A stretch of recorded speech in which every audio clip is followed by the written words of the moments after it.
말씀 보겠습니다. 누가복음 5장 1절에서 11절 말씀입니다. 누가복음 5장 1절에서 11절 말씀, 저와 여러분들이 한 절씩 교독합니다. 무리가 몰려와서 하나님 말씀을 들을새 예수는 게네사렛 호숫가에 서서 호숫가에 배 두 척이 있는 것을 보시니 어부들은 배에서 나와서 그물을 씻는지라. 예수께서 한 배에 오르시니 그 배는 시몬의 배라. 육지에서 조금 떼기를 정하시고 앉으사 배에서 무리를 가르치시더니 말씀을 마치시고 시몬에게 이르시되 깊은 데로 가서 그물을 내려 고기를 잡으라. 시몬이 대답하여 이르되 선생님, 우리들이 밤이 새도록 수고하였으되 잡은 것이 없지만은 말씀에 의지하여 내가 그물을 내리리이다 하고, 그렇게 하니 고기를 잡은 것이 심히 많아 그물이 찢어지는지라. 이에 다른 배에 있는 동무들에게 손짓하여 와서 도와달라 하니 그들이 와서 두 배의 채움에 잠기게 되었더라. 시몬 베드로가 이를 보고 예수의 무릎 아래에 엎드려 이르되 주여, 나를 떠나소서, 나는 죄인이로소이다 하니 이는 자기 및 자기와 함께 있는 모든 사람이 고기 잡힌 것으로 말미암아 놀라고 제베데의 아들로서 시몬의 동업자인 야고보와 요한도 놀랐음이라. 예수께서 시몬에게 이르시되 무서워하지 말라, 이제 후로는 네가 사람을 취하리라 하시니 함께 있습니다. 그들이 배들을 육지에 대고 모든 것을 버려두고 예수를 따르니라. 아멘.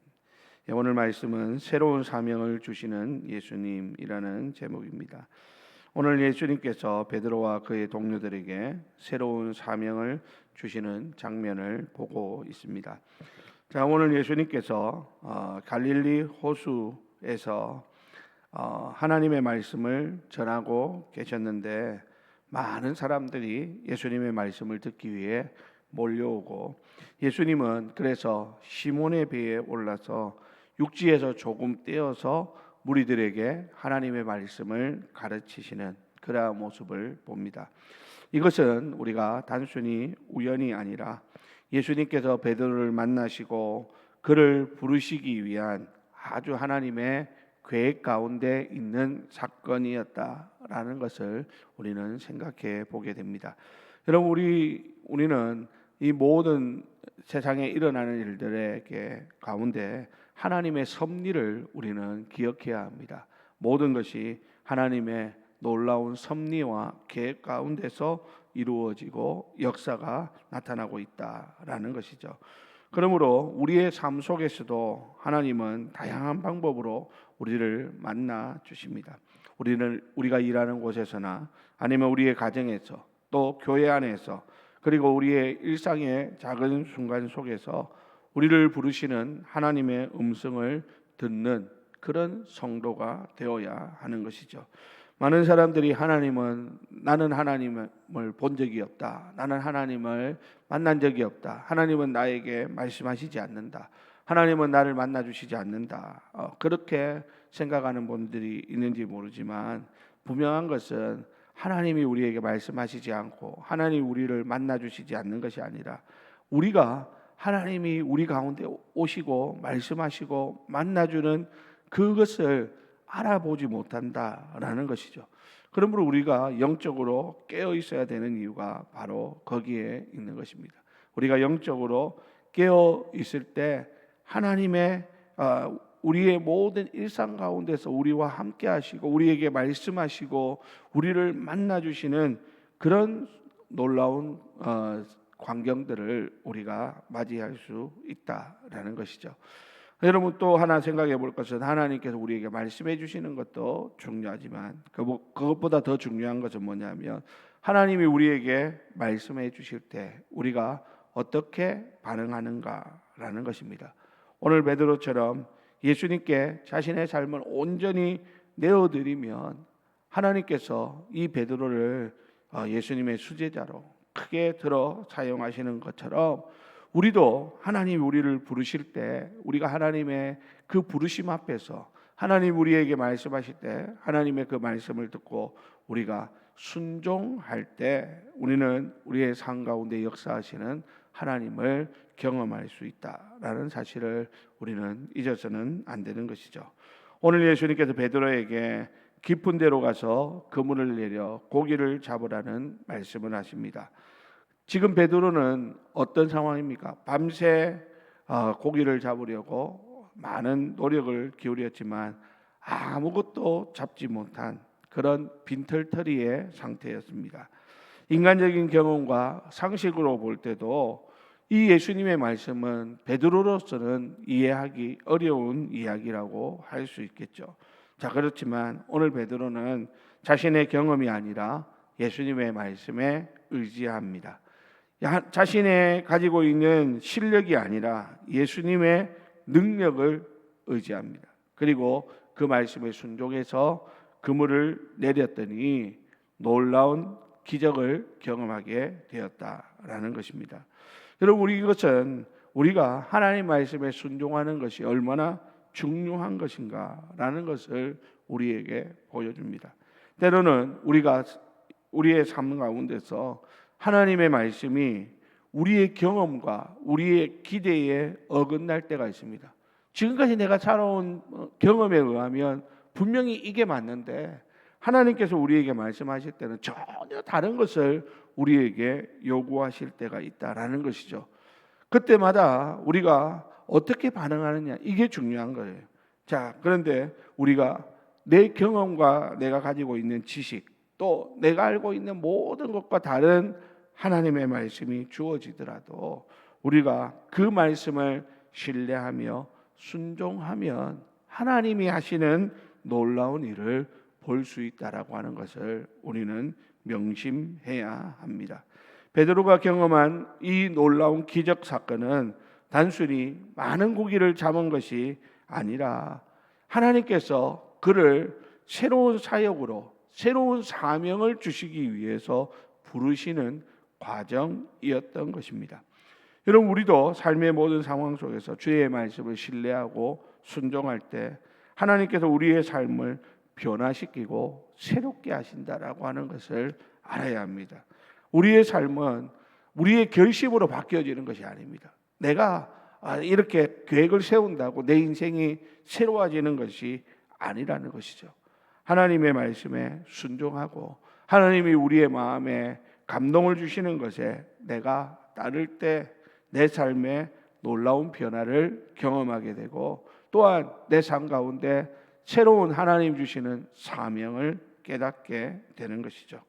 오늘 베드로는 엄청난 고기를 잡은 그 기쁨보다는 아마 두려움 가운데 사로잡혔던 것 같습니다. 그래서 그는 주님 앞에 엎드려서 주여 나를 떠나소서, 나는 죄인이로소이다 하면서 예수님 앞에 엎드리는 그러한 모습을 보게 됩니다. 이것은 베드로가 갑자기 자기는 한 마리도 밤새 고기를 못 잡았는데 예수님 말씀에 순종해가지고 만선의 그 기쁨을 누렸기 때문에 이런 고백을 하는 것이 아니라 예수님을, 이 사건을 통해서 예수님을 알게 되니까 하나님의 그 아들의 그 거룩하심 앞에서 자신의 부족하고 연약함이 깊이 인식된 것이다 라고 할 수 있는 것이죠. 여러분, 우리도 마찬가지입니다. 하나님의 임재를 경험할 때, 하나님이 우리 가운데 임하시는 것을 경험할 때 우리는 우리의 연약함과 우리의 죄악됨이 더 선명하게 깨달아지게 됩니다. 이사야 선지자가 그랬습니다. 그가 하나님의 영광을 보았을 때 그가 뭐라고 말합니까? 화로다 나여 망하게 되었도다 라고 고백하는 것처럼 하나님 앞에서 참된 자신의 모습을 발견하게 되면 그전에는 그래도 나는 좀 선하고 그래도 나는 괜찮고 그래도 나는 가능성이 있어 보였는데 하나님의 그 거룩하심 앞에 서서 보면 우리가 얼마나 더러운 자인지, 얼마나 우리의 죄악이 큰지, 또 우리의 부족함이 무엇인지를 똑똑히 보게 되고, 그렇기 때문에 어쩔 수 없이라도 우리는 하나님 앞에 무릎 꿇는 그런 인생을 살게 되고 우리의 죄악된 그 삶을 회개하는 그런 은혜를 누릴 수 있는 것입니다. 오늘 우리 주님께서는 우리의 부족함을 깨닫게 하십니다. 말씀을 통하여 우리 자신을 보게 하십니다. 그것을 우리가 깨닫고 우리가 회개하고 우리 스스로를 정결하게 할 때 하나님께서 우리를 사용하십니다. 우리가 힘을 갖추고 능력을 만들었을 때 하나님이 우리를 사용하시는 것이 아니라 우리가 하나님 앞에서 더 겸손해지고 우리가 하나님 앞에서 더 정결해질 때 자신의 부족함을 깨닫고 주님의 십자가를 붙잡을 때 하나님은 그때서야 우리를 들어 사용하시는 것을 보게 된다라는 사실입니다. 사랑하는 우리 성도 여러분, 오늘 우리도 하나님 앞에서 나의 잘남을 자랑하는 것이 아니라 하나님 앞에서 우리의 본 모습을 제대로 보고 깨닫고 하나님 앞에서 엎드리고 회개하고 하나님이 우리에게 보여주시는 주님의 십자가를 붙잡는 그런 은혜가 있기를 바랍니다. 그렇게 할 때 하나님께서 우리를 사용해 주시고 우리를 하나님 쓰시기에 합당한 사람으로 변화시켜 주시는 것입니다. 오늘 예수님께서는 베드로가 이렇게 주여 나를 떠나소서 나는 죄인이로소이다 라고 고백할 때 예수님은 베드로와 그의 동료들에게 무서워하지 말라. 이제후로는 네가 사람을 취하리라 라는 말씀을 하십니다. 여러분, 이것은 그들이 단순한 물고기를 잡는 어부에서 사람을 낚는 어부, 세상을 변화시키는 하나님의 제자로 하나님께서 부르시는 그런 장면이라고 할 수 있습니다. 오늘 이 예수님의 이 부르심 앞에서 베드로와 그의 동료들은 모든 것을 버려두고 예수님을 따릅니다. 여러분, 이 말씀도 역시 우리에게 동일하게 적용할 수 있겠죠. 예수님께서는 우리를 단순히 이 땅에 고기 잡는 인생으로 하나님께서 우리를 부르신 것이 아니라는 것입니다. 단순히 우리가 이 땅에서 그냥 세상 사람들처럼 잘 먹고 잘 살고 성공하고 출세하는 그것만을 위해서 하나님이 우리를 부르신 존재가 아니라 우리는 하나님 나라를 위해 사람 살리는 자로, 생명 살리는 자로 하나님이 우리를 부르셨음을 우리는 기억해야 하는 것이죠. 그러므로 그것을 발견할 때, 그것을 깨달을 때 우리는 우리 삶의 목적이 분명해질 수 있는 것입니다. 사랑하는 우리 성도 여러분, 오늘도 우리는 무엇을 위해서 살아갑니까? 제가 오늘 이 말씀을 드리는 것은 여러분들이 직장 그만두고 다 교회에 와서 교회 일만 하라 그런 말씀이 아니죠.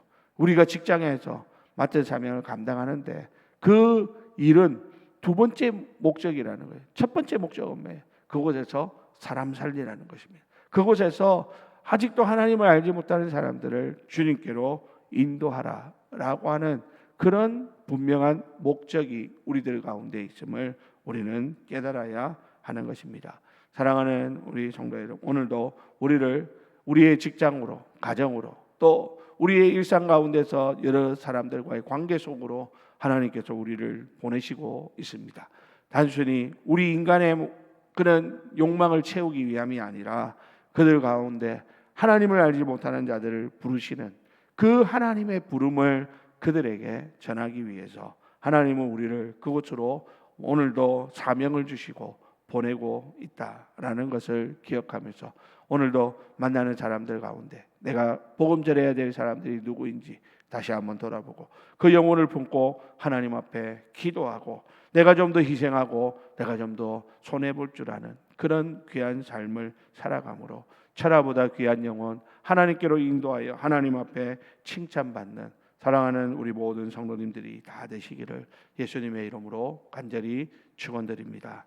우리 이 시간 다 같이 오늘 주신 말씀